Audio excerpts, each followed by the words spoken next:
இப்போ மாரியுடைய படங்கள், ரஞ்சித்துடைய படங்களை வந்து முதலில் அரசியல் சார்ந்தவங்க கருத்து தெரிவிக்கிறாங்க, அதுக்கு ஒரு எதிர்ப்பு தெரிவிக்கிறாங்க அப்படின்னா அதில் ஒரு நியாயம் இருக்கிறதா பார்க்குறேன் நான். இன்னும் ரொம்ப நாளாக அடிச்சிட்டோம், அப்படியே அடி வாங்கிட்டே இருக்க வேண்டிய திடீர்னு என்ன உங்களுக்கு எங்கேருந்துடா வருது இந்த தைரியம் அப்படின்ற கேள்வியாக இருக்கலாம். இல்லை நடந்து போச்சு, அதெல்லாம் ஏன் வெளியில் சொல்கிறேன், நாங்கள்லாம் பெரிய மனுஷனாகவே வாழ்ந்துட்டோம் இங்கே அப்படின்ற எண்ணமாகவும் இருக்கலாம். அது அரசியல் சார்ந்தவர்கள், அந்த அமைப்பு சார்ந்தவர்கள் சொல்கிறாங்கன்னா அதில் ஒரு லாஜிக் இருக்கிறதா பார்க்குறேன். ஆனால் திரைத்துறையிலிருந்து வருகிற எதிர்ப்பு இருக்குது பார்த்தீங்களா, அதை நான் ரொம்ப அபத்தமாக பார்க்குறேன். அதில் ஒரு இயக்குனர் வந்து ஒரு தொலைக்காட்சி ஊடகத்தில் இந்த திரைப்படத்தை பற்றி பேசும்போது ஒரு பாடல் பாடி காமிக்கிறார். நீங்கள்லாம் பார்த்துருப்பீங்க.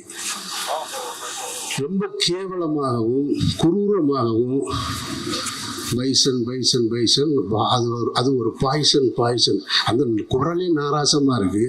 அதில் இது வேற. நான் கேட்குறேன், உங்ககிட்ட உண்மையிலேயே கருத்து இருந்ததுன்னா, அவர் ஒரு கருத்து வச்சிருக்காரு, அந்த மீடியாவை ஆர்ட்டாக அவர் எடுத்துகிட்டு வந்து அதன் மூலமாக ஒரு அரசியல் சொல்கிறார். உங்ககிட்ட கருத்து இருந்ததுன்னா நீயும் அதை ஆர்ட்டில் எடுத்துகிட்டு வர வேண்டியது.